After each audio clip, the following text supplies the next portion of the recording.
So somebody leaked the Starfield beginning, and I'll let you know what we learned. The game starts with us in a space mine.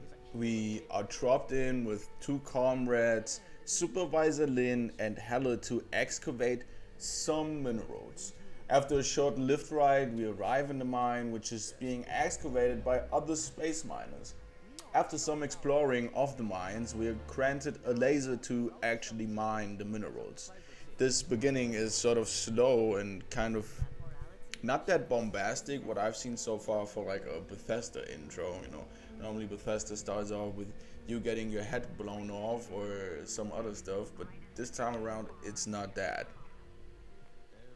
So after some exploring of the mines, like discover some crazy mysterious ore with gravity properties around it. Apparently the lighting in this cave paints a very beautiful picture, and as soon as you touch the mineral, you are knocked out, and you like sort of like fly through, or like your brain or mind flies through this wormhole, and then you wake up again.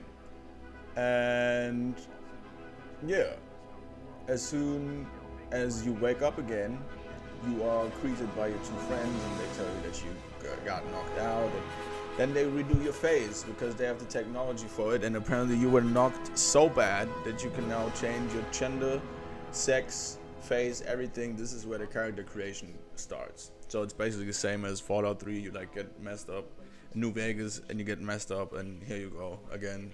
You got a new face.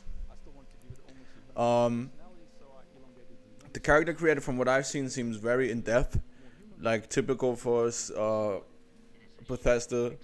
It's got cool hairstyles. They even got black hairstyles, like dreads, all kinds of hairstyles. It seems like it's pretty in depth. Like from what I've seen, the guy sort of like just skipped through it. He didn't really care about it. But from what I've seen, it seems pretty well done. Pretty nice. Um, you can also, by the way, you can also change your body type. The guy didn't really go into it at all, but there's an extra bracket just for body. So I just expect you can maybe even increase your body size. I hope maybe certain limbs even. That would be very cool.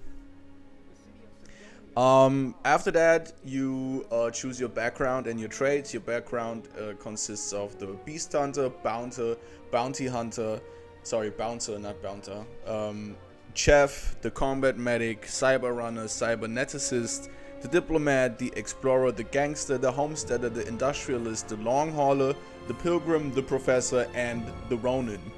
These are a lot of classes, and they all pretty much do what they are named after. Like the chef, for example, has the gastronomy skill, granting him access to like brand new ingredients, the dueling skill, which grants him melee damage, and the scavenging skill, which increases his luck on finding loot. Like other classes, just as the cyberneticists, have access to more active skills, such as the use of lasers, or the cyber runner, who actually gets the ability to go invincible, to go stealth, I guess is that what that means, but what they mean by going stealth.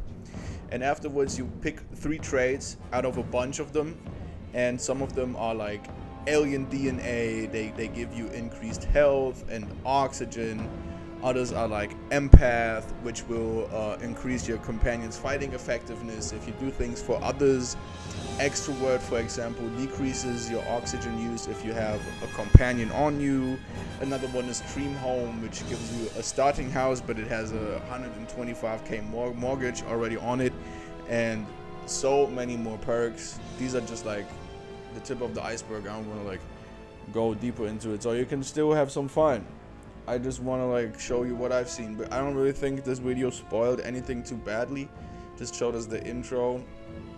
So yeah, after that the game immediately gives you the option to change between third and first person. It's right there. You have, I think, 2 different FOVs for third person. For first person, I don't know if there's a slider. And your crew members take you around a little trip through this cave hospital you've just been in, and then you select your next destination on a galaxy map, and you leave. As you leave the cave, you're for the first time treated to the outside world, to the planet. Looks pretty fucking good. But as you are on the way to your ship, you are interrupted by Barrett and the robot from the trailers, Indigo. And he was apparently one who gave us the mission to find this mineral. And shortly after receiving our credits, the ship is approaching the mine. Obviously, whatever the fuck he wanted us to find was like highly demanded. And the ship is attacking us immediately as they land. And it's part of the so-called Crimson Fleet. And the battle breaks out. And after beating the enemies with the pistol, you can also use the excavating laser. But after beating the enemies, Barrett talks to us about the visions we saw when we were touching the artifact. And he's like part of the Constellation, which is like this organization that tries to find out about the truths of the universe and what is really going on. And thanks to him, we are now on the Crimson's hit list, basically. But he also wants to like have us and give and give him our input. I don't know why, because we touched the artifact and we're still alive, and we're sort of forced to go with the explorers and to find out what happens and what happens to a person once they touch that rock. So yeah, that's basically what's happening on this planet. One little side note, the cameras that like switch between characters, so for example, like multiple characters are like speaking in the cutscene. The way the characters interact now is like way more dynamic. It's like skipping through them and stuff. It's like really good. Like from what I've just seen, the short interactions look very good. I like that. And yeah, shortly after, we are flying our first spaceship. Guy takes off to space. It's not like you don't land your spaceship and then take off again and fly into space and then you're gone. It's sadly that is not how this works, which is still a bummer to me personally. But yeah, you select where you want to go and then you hop on your ship and then you fly there. And then you like get this little intro to how flying works, and the ship's AI explains to you how to shoot and how to fly the ship and how to use the turn sweet spot and so on and so forth. And you can actually leave the driver's seat off your ship like while being in space and walk around in it, which I thought was kind of cool because I didn't know that was possible. I thought that you know they were kind of like these stationary things. Apparently that's possible. So yeah, you can walk around in it while it's parked in space. Yeah, shortly after it, we're having our first fight. The aim seems to be sort of auto-locking on your enemy, like in the spaceship. Like the guy isn't, there's like two sort of curses, like there's a smaller one and a bigger one, and the guy only has them in the bigger one, but the bullets are automatically tracing the other spaceship. So it seems like you don't necessarily have to aim. I don't know if that's like just because of the ship, because of the gun, because of the settings. But you don't always have to aim. It seems to be sort of automated. I'm gonna see how that feels. I don't like auto aim in no way. But yeah, after destroying like the ship, you can actually fly close to it and scavenge it. You can scavenge parts of the ship or the loot that they have, and use whatever they used afterwards. Shortly after that, the leak is sadly over. The video is taken down at this point, so it is super hard to find.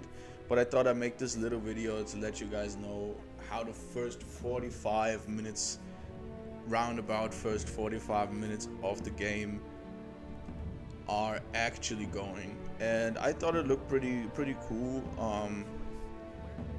I didn't think it was crazy or anything. It was like just basically what we saw already. Didn't do anything too crazy there in the intro missions, I believe. But we're gonna see. Bethesda games sometimes are slow in the beginning. We're gonna see what else they have to offer in just a couple of weeks, days, months. So yep, I appreciate you for tuning in, and have a great day and get ready to start to feel the stars. Yeah.